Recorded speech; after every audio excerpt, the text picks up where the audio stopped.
Evet dostlar, yeni bir günden yeni bir video ile karşınızdayım. Short videolarında gördüğünüz gibi ufaktan bir boya işlemi yaptık. Yine düzgün görünsün diye siyah ve turuncuya, daha detaylı daha sonra boyarız. Şimdi fazla da makineye sıkıştırmadım, tekrar yem bastık gördüğünüz gibi. Videosunu şimdi göreceksiniz.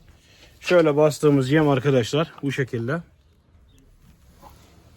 Mısır karıştırdık. Arpa karıştırdık.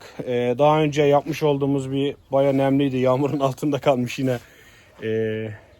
Onu karıştırdık.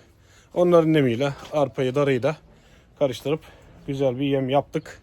Sıkıntısız makinemiz şu anda sorunsuz çalışıyor. Sadece yağlamaları kaldı.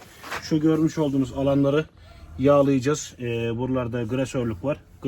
Gres basacağız. İçini göstereyim makinenin şimdi size. Makinenin iç haznesi bu şekilde. Şu görmüş olduğunuz lamaları arkadaşlar, sıyırıcıları şöyle L şeklinde büküp şuralardan kaynattım. Tekerlerin önünü açıyor. Yığılmasını, tekerin altına bir anda çok malzemeyi almasını engelliyor. Daha rahat basıyor bu şekilde. İkisini de bu şekilde yaptım. Şu kolu biraz daha uzattım diğerine göre. Şöyle göreceksiniz. Neden uzattım? Biraz daha o havaya atsın. Hepsini yığdırmasın diye. Yani bir ne diyeyim size, daha düzenli sıyırsın diye arkadaşlar. Hepsini bir anda vermesin diye. Çünkü yemleri buraya kadar çıkarıyor. Buraya kadar böyle buralardan gezdiriyor. Az az kendi altına alıyor. Öyle o şekilde daha iyi oldu. Baya güzel oldu dostlar. En son nemsiz direkt mısır attım içine. Nemsiz atınca tabii tozutuyor. Şu deliklerin bazıları gördüğünüz gibi delikli.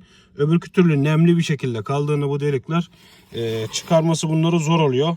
Tornavidayla olan flanşı çıkarıp veya çiviyle arkasından vurup bu paletleri boşaltmamız lazım. Çünkü orada sertleip kaldığında flanşın içinde o kalan malzemeler daha sonra yem yapmaya başladığımızda oralardan geçmiyor. Sadece şuralardan geçiyor. O zaman da bayağı makineyi zorluyor.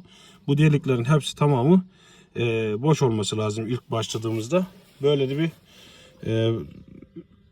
sorunumuz var. Bunu bir şekilde çözemeyiz. Mecbur her yerde olduğu gibi fabrikalarda bile genellikle bunları temizliyorlar veya üstten toz atıyorlar. Toz sıkıştırıyor. Toz da o kadar nemli olmadığı için daha sonraki işleme başladığımızda direkt aşağıdan çıkarıyor o tozu ilk başta. O şekilde oluyor. Gördüğünüz gibi gayet güzel oldu makinemiz. Şöyle göstereyim size. Yemimiz de bu şekilde. Bakın arkadaşlar. Bu 6,5 milim kalınlığında. Koyun da 20 yer. Niye yemesin? Keçi, koyun yer bunu da. Ama genelde inek yemi olarak şu anda ayarı bu şekilde. Gördüğünüz gibi mısırları da görüyorsunuz. Bu şekilde peletimizi yaptık. Şu kovanın içi full doluydu. Biraz şuradan mısır attık. Şu kabloları alayım. Şöyle. Biraz buradan mısır attık. Arpa attık. Şu arpa arkadaşlar. Bakın arpa. Şu mısır. Mısırdan koydum içine. Gayet iyi oldu. Ben memnun kaldım. Keyifli bir video olmuştur. Umarım beğenirsiniz. Şu hazneyi şu şekilde yaptım. Bunu biraz daha kapatmak gerekiyor. Sağa sola gördüğünüz gibi bakın yerlerde falan var. Sıçratıyor biraz daha. Çünkü hızlı mil çevirerek atıyor. Buraya kenara atınca çarparak sağa sola kenarlara atıyor. Onun için bu ağzı biraz daha daraltmak gerekiyor. Onu düşünürüz, daha sonra hallolur onlar. Şu şekilde içini temizlemek için şuradan bir yarık açtım. Gördüğünüz gibi. Şaftımız bu şekilde. Daha önce zorlayınca şuradan kırdı. Biraz da bunu büktürdü. Şu an sorunsuz çalışıyor.